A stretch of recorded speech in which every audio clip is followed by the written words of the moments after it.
राजीनामा दिल्यानंतर देखील धनंजय मुंडे अद्यापही सरकारी बंगल्यात वास्तव्य करत आहे. मात्र त्यांचं मुंबईत घर असताना देखील सरकारी बंगला वापरतात.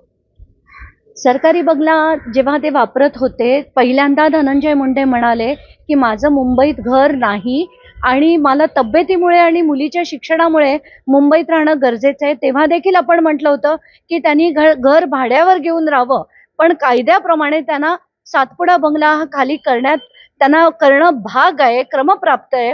पण आत्ताच्या घटकेला आपल्याला दिसतंय की त्यांच्या 2024च्या ॲफिडेव्हिटवर वीर भवन नावाचं एक बिल्डिंग आहे, जिथे 902 नंबरचा फ्लॅट म्हणजे 2151 स्क्वेअर फीटच्या, बहुतेक तो 4 बेडरूमचं घर असावं, तो फ्लॅट असताना देखील सातपुडा बंगला ठेवणं हे अतिशय चुकीचं आहे. मी आज एक लीगल नोटीस सरकारला पाठवणार आहे की कुठच्याही पद्धतीने, म्हणजे जर ते खाली करत नसतील आणि 46 लाखाचं आत्तापर्यंत थकबाकी असलेलं त्यांचं जे दंड आहे तो देखील त्यांच्याकडनं आकारण्यात यावा आणि तातडीने त्यांची रवानगी त्यांच्या घरी करण्यात यावी. 48 तासात त्यांनी ते घर खरं तर खाली केलं पाहिजे. आज शमूशमधलं याकडे कसं? मला असं वाटतं की जैन समाज अतिशय शांत असा समाज आहे आणि त्याच्यात अतिशय विद्वान असे अनेक चेस्ट फिजिशियन देखील असतील आणि मला असं वाटतं की याचा वाद न पेटवता आता isakal.com आहे देशातील नंबर 1 ची मराठी न्यूज वेबसाईट. प्रत्येक अपडेटसाठी isakal.com ला नक्की भेट द्या. त्यांच्याच समाजाच्या लोकांनी जैन मुनींना जर समजावलं की बाबा याच्यामुळे अनेक चेस्ट रिलेटेड इन्फेक्शन्स होतात, हे खरं आहे आणि याच्यात म्हणजे आपण म्हणतो बॅक्टेरियल, फंगल ही दोन्ही प्रकारची इन्फेक्शन्स होतात.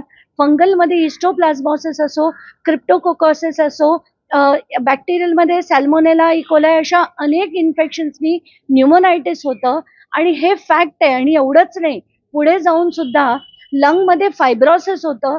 हे आता मी का म्हणते, कारण मी 25 वर्ष डायग्नोस्टिक सेंटर चालवलं होतं आणि अशा असंख्य केसेस आमच्याकडे यायच्या. तर मला असं वाटतं की हा वाद आणि चिघळवण्यापेक्षा सरकारने मध्यस्थी करून जैन समाजाच्या डॉक्टर्सकडनं, जैन समाजाच्या मुनींची मध्यस्थी करून, सरकारने मध्यस्थी करून हे सोडवलं तर बरं होईल. म्हणून काल मी प्रकाश आंबेडकरांना काल संध्याकाळी फोन देखील केला की सरकारने मध्यस्थी करून हे तात्काळ करून घेण्यात यावं. नाही, कसं आहे की मला असं वाटतं काही परंपरा, रूढी ज्या असतात त्या काही चुकीच्या सुद्धा असू शकतात, जिथे आपल्याला पक्षांना जगवणं पण गरजेचं आहे, पण त्याचप्रमाणे माणसांना पण जगवणं गरजेचं आहे.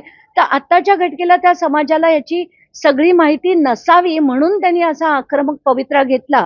ज्या वेळेस त्यांना त्यांच्याच समाजातील लोक समजवतील आणि चेस्ट फिजिशियन संपवतील, हे सगळं प्रकरण मिटेल, याच्यात काहीच शंका नाही. आपण म्हटलं झालं, मात्र एकीकडे मराठा समाजाने मीरा रोडमध्ये शांतताप्रिय आंदोलन करत असताना पोलिसांनी लाठीचार्ज केला, गुन्हे देखील दाखल केले.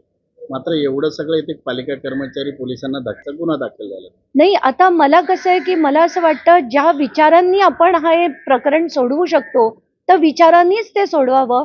त्या समाजाला कुठेतरी असं वाटतंय की आमच्यावर पॉलिटिकली आणि आत्ताच्या निवडणुका येत आहेत म्हणून हे लादलं जात आहे की काय, अशी भावना त्यांची झाली आहे. म्हणून त्यांनी तो आक्रमक पवित्रा घेतला आणि तिथे जी धक्काबुक्की झाली अतिशय दुर्दैवी आहे. आणि मला असं वाटतं हे सगळं प्रत्येक समाजाने याच्यावर विचार करून अतिशय शांतपणे असे निर्णय घेणं गरजेचं आहे. महाराष्ट्र देश विदेशातील प्रत्येक घडामोडींचे लाईव्ह अपडेट मिळवण्यासाठी आता साम टीव्हीच्या सर्व सोशल मीडिया प्लॅटफॉर्मला लाईक, फॉलो आणि सबस्क्राईब करा. तसंच सर्व नोटिफिकेशनसाठी बेल आयकॉन प्रेस करायला विसरू नका.